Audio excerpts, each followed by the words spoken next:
기하 개념 강의의 첫 번째 주제는 원에 대한 복습입니다. 우리가 고등수 상에서 배웠던 원에 대해서 복습하면서 앞으로 배울 모든 곡선들을 어떻게 접근할 것인지에 대해서 간단하게 확인하고 그 다음에 본격적인 내용으로 들어갈 예정입니다. 본격적인 원에 들어가기 전 우리는 자취의 방정식이라는 것을 배웠었습니다. 일단 자취가 뭔지 알아야겠죠. 일단 어떤 점이 있었다고 볼게요. 점이 이동을 해요. 이동을 하면서 이렇게 점점 계속 찍게 되면 연속적으로 이동했다고 봤을 때 이렇게 직선 모양이 될 수도 있겠고요. 이렇게 꼬불꼬불하게 이동할 수도 있겠죠. 그러면 곡선을 그리겠다라고 생각할 수 있겠네요. 이 전 과정에서 자취라는 말이 등장하게 되거든요. 이렇게 점이 어떠한 조건에 의해서, 즉 쭉 이동했는지 아니면 꼬불꼬불하게 이동했는지 이 조건에 의해서 만들어진 이 도형을 우리는 자취라고 부르게 됩니다. 그럼 이걸 수식화 시켜봐야겠죠? 점이라는 건 하나의 P, 즉 좌표로 나타날 거예요. X, Y 이렇게 나타나겠죠. 조건이라는 건 뭐 그냥 아무런 말이나 나타나도 되겠지만 우리가 다루는 조건들은 대부분 X, Y 사이의 관계식으로서 표현이 될 거예요. X하고 Y 사이에 어떤 관계가 있는지 식으로서 표현을 해주겠다라는 거죠. 그 식 자체가 자취의 방정식이 됩니다. 왜냐면 이 점이 어떤 조건에 의해서 만들어졌는지에 따라서 아예 도형이 정해지니까 그 조건 자체를 자취의 방정식이라고 부르게 되는 거죠. 따라서 자취의 방정식을 구하여라 라는 말이 나왔다면 이런 식으로 생각하는 거예요. P의 특징을 이용해서 X, Y 사이의 관계식을 구하여라 라는 것이죠. 그러니까 X, Y 사이에 어떤 관계에 의해서 이 도형이 만들어졌는지 그걸 식으로서 찾아내 달라라는 거예요. 이렇게 말로 풀어서 설명하면 이런 내용을 했었나 싶었을 텐데 이걸 원으로 적용하면 조금 더 빠르게 확인할 수 있거든요. 한번 원에서 어떻게 적용했었는지 알아봅시다. 먼저 원의 방정식을 구하기 전에 우리는 원의 뜻에 대해서 먼저 배웠었어요. 원의 경우에는 우리가 컴퍼스로 그리죠. 컴퍼스는 이렇게 생겼죠. 이렇게 대충 그리면 바늘이 이렇게 앞에 있고요.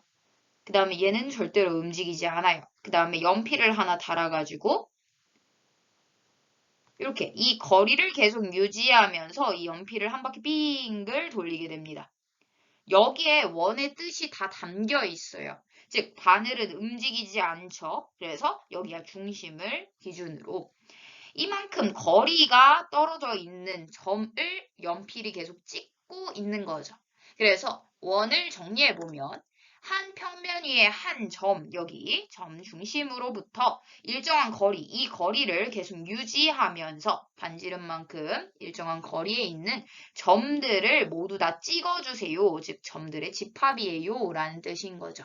즉 이 원의 뜻을 가지고 방정식을 만들어내겠다라는 거예요. 그럼 원을 위해서는 중심과 반지름의 길이 정도는 주어져야겠죠. 원의 중심이 A, B고 그 다음에 반지름이 R인 원의 방정식을 구하여라 라는 문제가 나올 거예요. 중심과 반지름을 주어지지 않고 원을 구해주세요 라는 문제는 절대 없을 거라는 얘기인 거죠. 그럼 이 원의 방정식은 뭐냐? 결국 아까 전에 얘기했듯이 도형과 자취의 방정식은 연결이니까 요 원에 대한 방정식을 구하여라 라는 건 점 A로부터 R만큼 떨어진 점들의 자취의 방정식을 구하여라 랑 다르지 않다라는 거예요. 그럼 자취의 방정식을 구하기 위해서는 이 P에 있는 X 좌표랑 Y 좌표 사이의 관계식을 구해야 되는 거죠. 그럼 P의 특징을 가지고 이 X와 Y가 있는 식을 찾아야 될 텐데요. 이미 P에 대한 특징은 알고 있어요. 여기 P라는 점의 특징은 여기 써있죠. 점 A로부터 R만큼 떨어져 있어요 라는 내용이 써있기 때문에 A와 P 사이의 거리가 R이다 라는 특징이 있는 거죠. 따라서 A와 P 사이의 거리가 R이다 라는 식을 써보게 되면 우리 점과 점 사이의 거리 공식은 루트 한 다음에 얘네 둘이 빼고 제곱 그 다음에 얘네 둘이 빼고 제곱이죠. 그 값이 r이다 라는 식이 되고 우린 루트 있는 거 싫어하죠. 그래서 양변을 제곱해 주게 됩니다. 따라서 이렇게 x-a의 제곱 플러스 y-b의 제곱은 r제곱이다 라는 원의 방정식의 표준형을 얻게 됩니다. 이때 말하는 표준형이다, 일반형이다 이런 거는 그냥 그렇구나 하고 넘어가고 얘를 보고 이 식을 보고 아, 얘 원이겠구나 라고 정도는 생각할 수 있어야 된다는 의미예요. 그럼 방금 전에 얘기한 일반형은 뭐냐? 그냥 풀어낸 거예요. 얘 풀어내면 x제곱 나올 거고 y제곱 나올 거고 얘네 둘이 곱하면서 x항 나올 거고 얘네 둘이 곱하면서 y항 나오겠죠. 그 다음에 a의 제곱, b제곱, 그 다음에 r제곱 넘어와서 상수항 만들 거예요. 여기 일때 특징은 x제곱의 개수가 1이 될 거고요. 그 다음에 y제곱의 개수도 1이 될 거고요. x하고 a하고 곱할 때 있어서 a가 만약에 0이라면 사라질 수도 있으니까 x 앞에 곱해진 개수가 있고요. 그 다음에 y 앞에 곱해진 개수가 있다 정도로만 체크할게요. 그 다음에 상수항 있다 정도로 생각할 수 있게 되는 거죠. 즉 이런 형태가 나오게 되면 아 얘는 원이겠구나 라고 유추할 수 있으면 됩니다. 유추할 수 있으면 된다는 건 그냥 변형시켜서 원의 방정식의 표준형을 만들어 보면 충분히 원이다라는 걸 알 수 있으니까 얘가 그걸 것 같은데 그럼 완전 제곱식으로 바꿔보자 라는 생각 정도는 할 수 있어야 된다는 거예요. 따라서 얘네를 원의 방정식의 일반형이다라고 부르게 됩니다. 이렇게 원의 방정식을 구하게 되었어요. 그럼 원의 방정식만 구하고 끝이었냐? 그건 아니죠. 원이랑 우리가 알고 있던 직선 사이에 어떤 관계가 있는지 그 다음 내용으로 넘어가게 되죠. 원 문제는 대부분 원 혼자 나오기보다는 직선과 함께 등장하게 됩니다. 그래서 원이랑 직선이랑 어떤 조합으로 나올 수 있는지 그게 원과 직선의 위치 관계다라고 볼 수 있어요. 원과 직선의 위치 관계를 정확하게 세 개로 요약할 수 있는데 이렇게 만나지 않는다, 한 점에서 만난다 또는 접한다, 그 다음에 서로 다른 두 점에서 만난다 이렇게 세 가지로 나타낼 수 있습니다. 그 외의 위치 관계는 나타나지 못해요. 즉 이런 식으로 아무 선이나 그려도 얘는 서로 다른 두 점에서 만나네 라고 말할 수 있겠죠. 이런 식으로 이 세 가지 중 하나가 될 거예요. 네, 우리가 만나지 않는다라는 표현만 좀 바꿔볼게요. 얘는 교점이 연계예요. 이런 식으로 말하는 게 조금 더 직관적이겠죠. 얘가 만나는 점, 즉 교차하는 점이 연계예요. 이 표현이 더 낫겠죠. 그래서 나머지도 교점에 대한 내용으로 바꾸면 교점이 한 개예요. 교점이 두 개예요. 이런 식으로 될 거예요. 즉 원과 직선 사이의 위치 관계는 이 교점의 개수로서 정확하게 표현할 수 있다라는 걸 암시하게 됩니다. 여기에서 한 점에서 만난다 잠깐만 볼게요. 한 점에서 만난다는 굉장히 특수한 케이스예요. 그래서 우리가 접한다라는 표현도 따로 얘기해 줄 거고요. 이 교점이 한 개다. 그 하나인 유일한 교점을 우리는 접하는 점이다 해서 접점이라고 불러줄 겁니다. 얘는 굉장히 특수한 케이스이기 때문에 이름까지 지어준 거예요. 이렇게 접하는 선 개는 접하는 선이니까 접선이라고 불러주겠죠? 요 정도 용어까지는 알고 있어야 합니다. 또 원에 대해서 접선이 나왔을 때 우리가 약속하고 할 일이 있어요. 즉 점이 나올 거거든요. 그 다음에 원의 중심이 나올 거예요. 원의 중심과 점을 이렇게 연결하게 되면 무조건 접선과 이렇게 직각으로 만나게 됩니다. 이 직각을 안 체크해서 우리가 얻을 수 없는 정보가 굉장히 많아지니까 무조건 점이 나온 순간 접선과 원의 중심과 접점을 지나는 선을 그려서 직각이다 체크 정도는 하기로 약속합니다. 따라서 이렇게 교점의 개수로서 원과 직선의 위치 관계를 알 수 있다는 측면에서 봤을 때 교점은 두 도형을 모두 지나는 점이죠. 그래서 이 교점의 개수를 구하는 방법을 생각했을 때 연립으로서 생각할 수 있어요. 왜냐하면 모두 지난다라는 표현은 지난다 하면 우리 대입 성립이죠. 즉, 두 도형의 방정식을 모두 만족하는 해를 구하세요랑 다를 게 없는 거예요. 즉 연립하세요라는 의미가 되고 연립방정식의 해 개수로 위의 관계가 판단 가능하다라는 것을 암시하게 되는 거죠. 따라서 어떻게 하냐? 원의 방정식이 이렇게 2차 방정식의 형태로 나타나 있을 거고요. 직선의 방정식이 이렇게 나타나 있을 거예요. 직선의 방정식은 1차 함수죠. 따라서 이런 식으로 나타날 건데 결국엔 이 식도 만족하고 이 식도 만족하는 게 교점이죠. 그래서 두 식을 만족하는 x, y를 구하세요. 우리 이거 연립하세요로 배웠었죠. 따라서 연립하게 됩니다. 연립하는 방법은 두 가지, 대입법, 가간법이 있는데 얘가 이미 y는 의 꼴로 나타났으니까 y에다가 얘 대입하는 식으로 생각해 줍시다. 따라서 대입법에 의해서 x에 대한 식으로 모두 바꿔줄 수 있을 거예요. 즉 나타난 식을 보니까 x에 관한 2차 방정식이 되었네요. 그랬더니 우리는 x에 대한 2차 방정식? 그럼 근의 개수 바로 알아낼 수 있죠.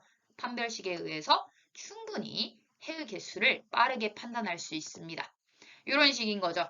판별식이 만약에 d가 0보다 작았다면 얘는 해가 없는 거죠.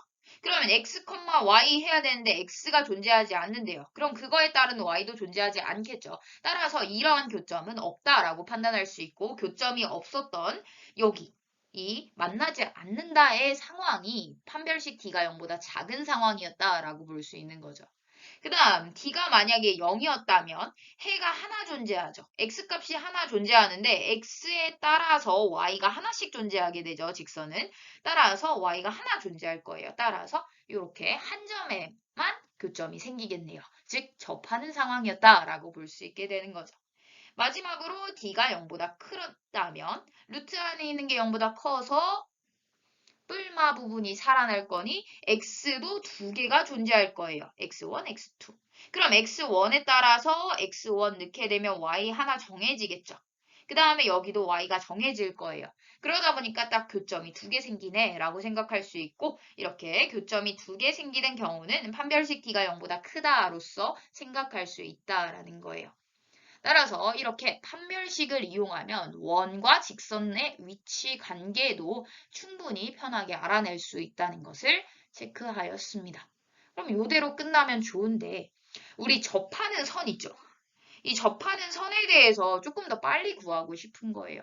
심지어 이렇게 점이 나타났을 때가 있어요. 나 여기에 있는 점에서 접하는 선을 구해주세요. 이런 장면들이 꽤 많이 나오거든요.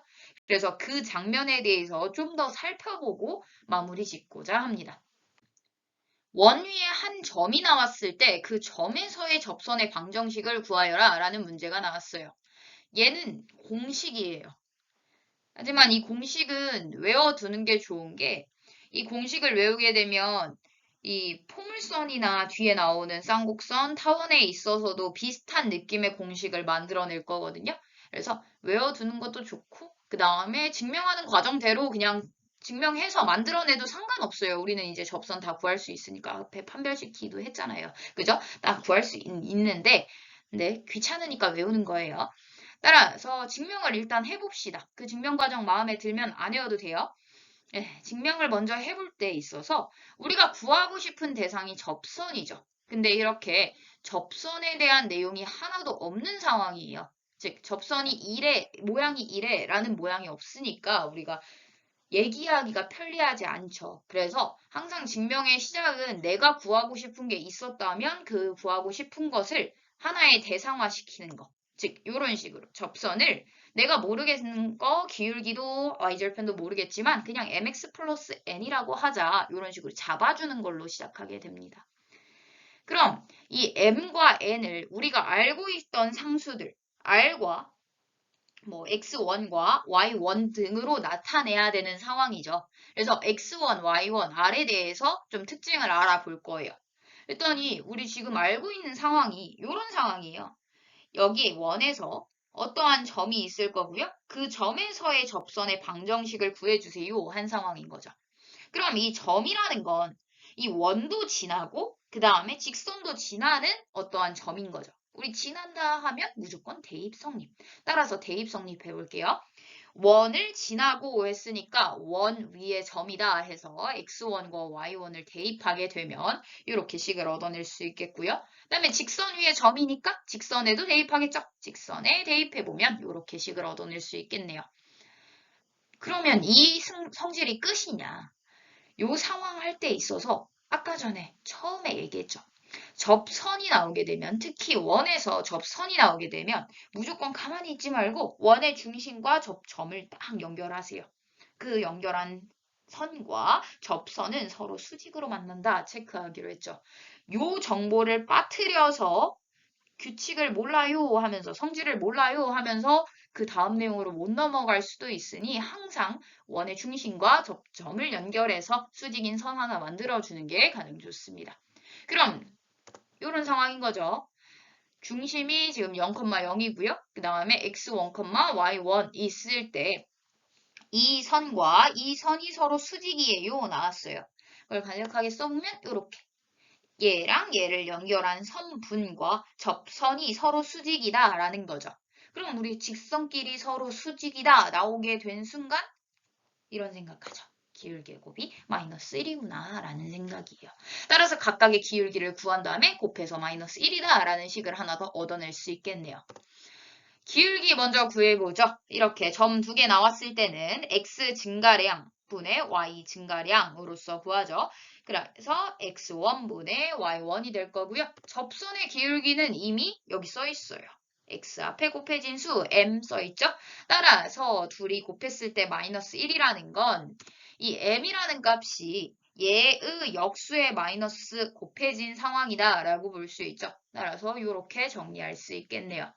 요 식들을 정리하게 되면 저 식을 얻어낼 수 있다는 건데 하나씩 넣어봐야겠죠? 넣어봅시다. m 자리에다 얘 넣어도 돼 라고 했으니 마이너스 y1분의 x1 x 될 거고요. n 대신에 얘 넘어간 거 넣어도 돼인 거죠.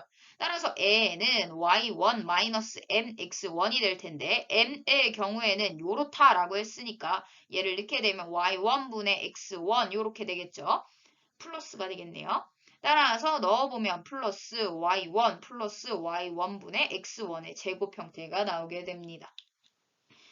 우리 식 쓸 때 이렇게 분수 있으면 굉장히 안 좋아하죠. 따라서 양변에 y1을 곱해줍시다. 그럼 y1, y는 마이너스 x1, x 플러스 y1의 제곱 플러스 x1의 제곱인데 y1 제곱 플러스 x1의 제곱은 r제곱이라고 써있네요. 따라서 결론은 얘 넘기면 x1, x 플러스 y1, y는 r제곱이다라는 요 식을 얻어낼 수 있습니다. 따라서 원 위에 점이 나오게 되면 접선의 방정식을 어떻게 구할 거냐면 x제곱 대신에 x1이랑 x 곱한 거, 즉 x1, x로 바꿀 거고요. 그 다음에 y제곱이 나오면 y1, y로 바꾸겠다라는 거예요. 이렇게 해서 접선의 방정식을 구할 수 있습니다. 그럼 원이 이런 경우만 있냐? 그건 아니죠. 원은 중심이 항상 원점은 아니잖아요. 그죠? 따라서 원점이 아닌 원에 대한 접선의 방정식은 어떻게 구하냐? 이렇게 구할 수 있는데 이건 안 외울게요. 이건 외우지 말고 이렇게 외우는 게 좋아요.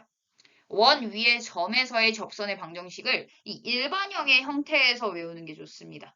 방금 전에 얘기했듯이 x의 제곱은 x1, x로 바꾼다고 했고요. y의 제곱은 y1, y로 바꾼다고 했죠.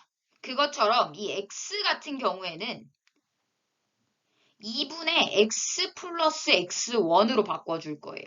그럼 y 같은 경우에는 2분의 y1 플러스 y 형태로 바꾸겠죠. 이렇게 바꾸면 접선의 방정식이 나와요. 이건 2차 곡선 하다가 증명해 줄 테니까 일단은 요 정도로만 알고 있으면 됩니다. 이게 원에 대한 내용의 전반적인 내용이었습니다. 따라서 이렇게 접근했던 것들을 바탕으로 똑같이 모든 도형에 있어서 접근을 해줄 거예요. 즉 우리가 배우게 되는 곡선들을 2차 곡선이라고 배울 거거든요. 지금처럼 2차 방정식 형태로 나타나는 곡선들을 2차 곡선이라고 불러요. 그럼 2차 곡선 아무거나 나오더라도 일단 뜻 배우고요. 그 다음에 자취의 방정식 배우고요. 그 다음에 선 선들이랑 어떤 관계가 있는지 직선과의 관계 배울 거고요. 그 다음에 접선을 구할 수 있으면 끝이다 라는 거예요. 즉 뜻을 정확하게 알고 그 뜻에 의해서 방정식을 구하고 직선과의 관계를 찾아낼 수 있으면 앞에 있던 세 단원에 대해서는 정확하게 판단할 수 있다라는 거고 그 루틴을 그대로 가져갈 거기 때문에 지금처럼 이 내용을 정확하게 숙달을 하고 그 다음 내용으로 넘어가야 조금 편할 거예요. 여튼 이렇게 2차 곡선을 들어가기 전 도입을 마무리하겠습니다.